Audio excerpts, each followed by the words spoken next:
What's up guys, it's Tommy here and welcome to the latest Liverpool transfer news. In this video we will talk about the huge report coming from France. According to L'Equipe, the French newspaper, Liverpool are willing to offer £71 million for Nicolas Pepe, the second top scorer in the French league this season with 22 goals in 39 appearances in total. The Ivory Coast winger, who is only 24 years old, is a very big favorite to sign for Liverpool according to bookmakers, and Jurgen Klopp is really interested in bringing in a player who could slot into the Sadio Mane or Mohamed Salah role when one of them needs a rest.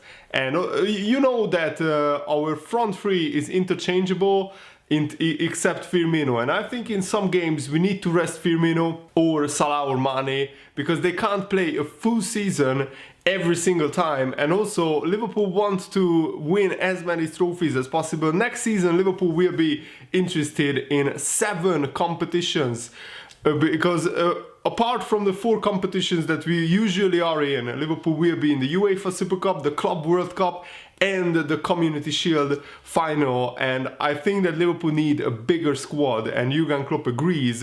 Liverpool have ramped up their efforts, according to the French newspaper, to sign Lille's Nicolas Pepe, and they could table an offer in the region of £70 million. So let me know in the comments below, do you want Liverpool to sign Nicolas Pepe? And if yes, do you think he would be a good substitute for Mane or Salah when they can't play?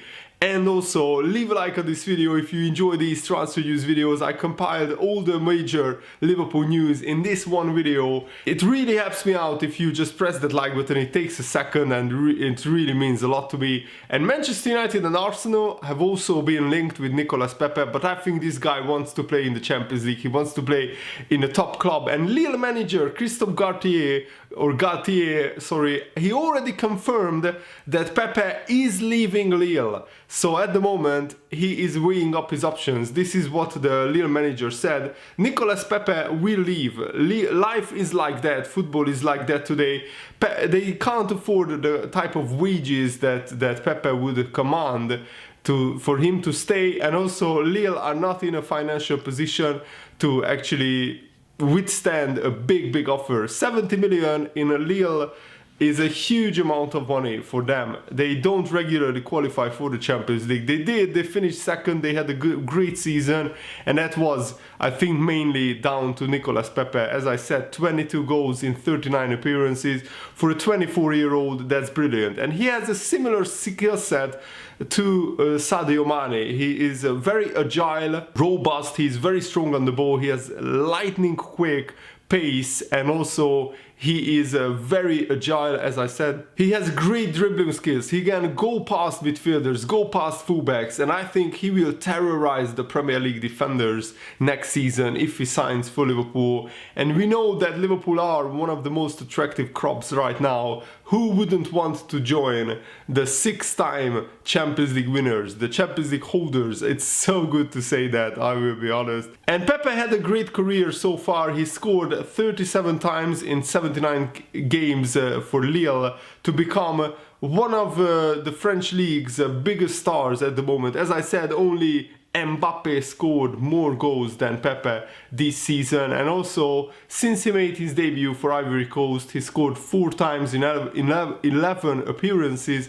And as I said, he is a quite similar player to Mane, maybe a level below Mane. But I think if this guy turns out to be a huge like superstar, 70 million isn't that incredible money for Liverpool right now. It's a lot of money, but remember that Liverpool will get about 150 million pounds from the Champions League, including the TV money and also the prize money of the Champions League. So that is huge in my opinion, and that's why Liverpool can afford to make big transfers. And L'Equipe also claimed that Inter Milan have made the first move. They offered 70 million euros for Pepe, but according to L'Equipe, Liverpool have moved up a gear and they aren't far off Lille's valuation in their latest proposal. So at the moment, Lille and Liverpool representatives are talking to each other. Liverpool already confirmed that Daniel Sturridge is leaving Liverpool, so Liverpool definitely are looking for a replacement for Sturridge, a versatile attacker, and Nicolas Pepe can play as a left winger, as a right winger, and as a striker, just like Sadio Mane and Mohamed Salah. So those three players could be interchangeable, and the opposition wouldn't even know in which attack, which formation we will use, or which attacking player will play in which position. The only attacker that we have who is not really that versatile is Firmino. He can play up front or as a false nine, but Firmino is not really effective on the wing. He doesn't have the pace to get past defenders. But I think Origi is also versatile. He can play up front, he can play on the left wing, Divock Origi. So with Nicolas Pepe, I think Liverpool have a very, very strong front six with Shaqiri, Pepe and Origi. We will have probably a much better backup strike force than this season, because I think Pepe is, a lot more mobile and a lot faster than Daniel Sturridge. He's maybe not as good a finisher, but he can become as good a finisher as Daniel Sturridge because he has time on his side. He's only 24 years old. The backsteers are ahead of him, so I'm very excited about this player, and I really hope that Liverpool sign him. And Liverpool have confirmed the pre-season schedule for 2019. Tranmere Rovers and then Bradford City in England, and then we go on a USA tour where we will play Dortmund, Sevilla, Sporting Lisbon and also Napoli, and then we will play Lyon in Europe in the Geneva Stadium, and then at Anfield the last pre-season game in August is Schalke before the Premier League season starts and before Liverpool play the Community Shield final probably. So very, very excited about that as well. So 8 pre-season games is a very good amount, and I'm really looking forward to it. The Lille manager also said about Pepe this, and I quote, "He's a player of the highest level who will have a big decision to make on the choice of his next club. There will be a big battle between the great European teams. I hope that he will take a good amount of time to think about it, do his research like he did when he came here and when he decided to stay here last summer to find the right project." And there is a big update on Adam Lallana's future. He was asked whether he is keen to continue at Anfield, and this is what Lallana said, and I quote, "Yeah, absolutely no question about it. I couldn't be happier here. Winning the Champions League, it's pinch yourself stuff, and more to come, a lot more to come. I've got 1 year left on my contract. I will be back. I will be training through the summer. I am as eager as ever to get fit because I know when I'm fit, I've got a lot to give and I can get in this team." So Adam Lallana is confident that he can get into this Liverpool team, and I think that Lallana is a good squad option, and we wouldn't get even a lot of money for him in the transfer market, being the fact that he just has 1 year left on his contract. But I think Lallana will be a good squad option, will be a good substitute to call on in some games, and he's one of Jurgen Klopp's favorite players. So I really hope that he can stay fit for the full season, because then Lallana could offer some goals, some assists for Liverpool. And Steven Gerrard said some very interesting things about Jordan Henderson lifting the Champions League. He's the first captain, of course, after Gerrard to lift the Champions League at Liverpool. And this is what Gerrard said, who is my all-time Liverpool favorite player. "Winning will change Henderson's life. It will change all of their lives. People around the world knew who Jordan Henderson and all the Liverpool players were, but millions more will know about them now because the Champions League brings a worldwide audience. I am hoping this will become the catalyst for him to lift more trophies above his head. I know that is what he wants, the manager wants, and the supporters want. If I had to name someone I regard as the ultimate professional, then Jordan would come right at the top of his list. He's immaculate in the way he lives his life. He's an incredible role model. He's selfless. He puts himself at the back of the queue because he looks after everyone else first. He puts Jordan Henderson last, and that is, I agree with Steven Gerrard, that is what I absolutely love about Jordan Henderson, that he puts himself last, and he's such a really humble, selfless person, and the way that him and his dad came together and hugged each other after the Champions League final. It was very emotional because Jordan Henderson's dad has been battling cancer for a few years, and it was just a very difficult period off the pitch for Henderson, but he never complains. He always gets his head down and works his socks off to be the best football player that he can be, and that is the brilliant reward his hard work deserves. And I'm so happy for him because he will be forever in Liverpool history as one of the 5 captains who lifted the Champions League trophy after the likes of Emilien Hughes, Phil Thompson, Kenny Dalglish, Steven Gerrard. Jordan Henderson is now into Liverpool and Anfield history, and that's just brilliant. I'm really, really happy. And Liverpool's assistant manager, Pepe Linders, insists that this Liverpool team is only just getting started. He said, "We are never gonna stop." And this is what he said, and I quote, "I'm so proud we have won the cup with those big ears. Bringing it home to Liverpool, you dream about this when you are young. I want to dedicate this cup to team spirit, the most important ingredient of this season for us. We came here together, and it's not always easy, but standing around these players, these coaches, in front of these fans, I can't believe it. I would say, please everyone, keep this feeling of desire, passion and ambition into the next season. We shall not be moved. We said before the game, it's about energy, identity and passion. Finals are to attack with full confidence, conviction and a 100% winning attitude. Nothing else, they are to win, and we did it. As I've said before, you have to deserve the right to be ambitious, and wow, these boys deserved everything. I have just one message from us to the world of football. We conquered all of Europe and we're never gonna stop.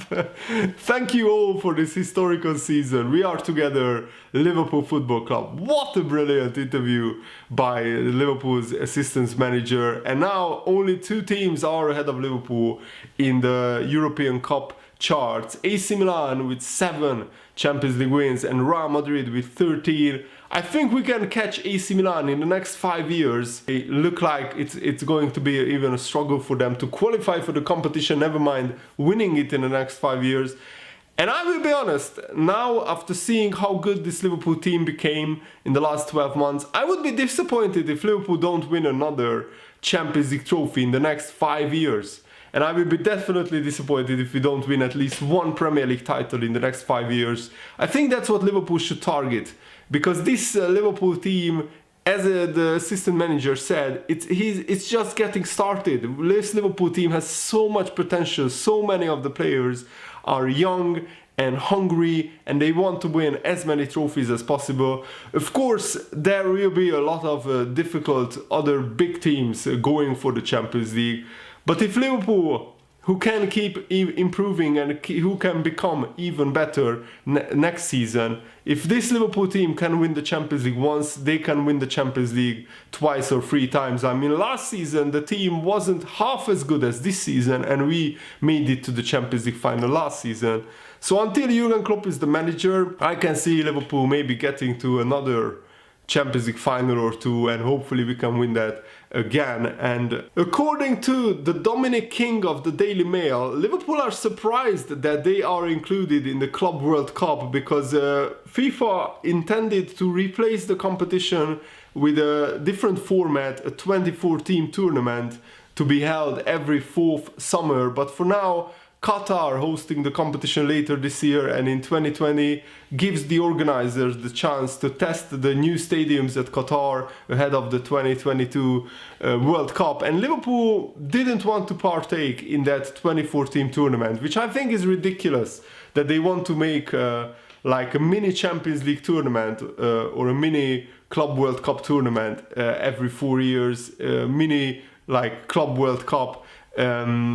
Because the current format, I think, is fine. Every year, the winners of every like big federations competition, like Africa, Asia, North America, South America, and Europe as well. Every year, the winner should have a chance to win a trophy to be crowned the best team in the world. Why change it? Of course, it's because of money, and I for once I disagree with FIFA again that they put the World Cup into Qatar. But I read an article recently that like 80% of the FIFA committee members at the time who awarded Qatar the World Cup, they are either in jail or they are facing massive court cases of bribery and corruption and scandal after scandal. So FIFA is a very corrupt organization, and I don't agree with this, that this competition is planned to be held every 4 years. But at the moment it looks like it will go ahead, and in December Liverpool will have a chance to win the Club World Cup, and that is the only trophy in the club football that Liverpool have never won. In 2005 I remember that we lost in the final in very unlucky circumstances, and I really hope that Liverpool will have a chance to win it this time, because that is the only trophy that we never won. And I would love to see Liverpool crowned officially as the best team in the world by winning the Club World Cup. And Dominic King said this: the news that Liverpool have been entered into the Club World Cup has taken them by surprise, because FIFA have not been in contact since making their announcement, and as yet no dates have been confirmed other than it will be in December in Qatar. And that is going to be brutal, because you know that December is already a brutal month for Liverpool, and that will mean probably that a lot of Premier League games for Liverpool will be postponed and had to be played later, and that's never an ideal situation, because the Premier League is relentless and Liverpool will probably have to postpone 2, 3, maybe even 4 game weeks. And if we are too far behind of Manchester City, it will be difficult to claw that back, I feel. But it will be interesting to see how this shapes up, so I will keep you updated when I get additional news on the Club World Cup as well. And Ronald Koeman said this: I forget Messi, give Van Dijk the Ballon d'Or. Of course he's biased because he's the Netherlands manager and he would love to see his captain Van Dijk win the Ballon d'Or. But let's see, it's a free world to give opinions, so let's hear what Ronald Koeman has to say. Van Dijk deserves to win the Ballon d'Or. It's usually handed to players who make or create decisive goals, but if there is ever is a time to give it to a defender, it is now. In my opinion, Messi is the best player, but I also think you should win big trophies with your team to be a contestant in the Ballon d'Or vote. That's an interesting argument, because Messi only won the La Liga trophy, which is a big trophy, but you know, usually the player who wins the Champions League or the World Cup has a bigger chance maybe. I will be honest, I think Messi had an outstanding season. Without Messi, Barcelona would be nowhere in the La Liga title race, and they wouldn't even get to the Champions League semi-finals and to the Spanish Cup final. But you could argue that Van Dijk also had his best season ever in his life, and if there is a defender who deserves to win the Ballon d'Or, it is Van Dijk. And Van Dijk, talking about him, he salutes Henderson after lifting the Champions League trophy. This is what Van Dijk said about Liverpool's captain: as a person, Hendo is one of the most fantastic people you can ever meet. He has been putting the team before himself for years. What I like is that he uses everything he has experienced, the lows, the criticism, the trouble with injuries, to help others through similar situations. What he does gets overlooked because people think you wear the armband and to look good in it and shout a lot, and that's the job done. There is so much responsibility on the pitch and off the pitch. You have to think about everyone else before you get to yourself, and Hendo is very skilled at that.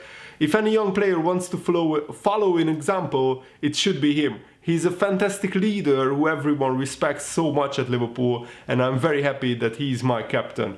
Wow, that is a brilliant interview by Van Dijk, and I fully agree with everything he said. I really hope that you guys enjoyed this video. Leave a like if you did. Have a nice day. See you later. Goodbye.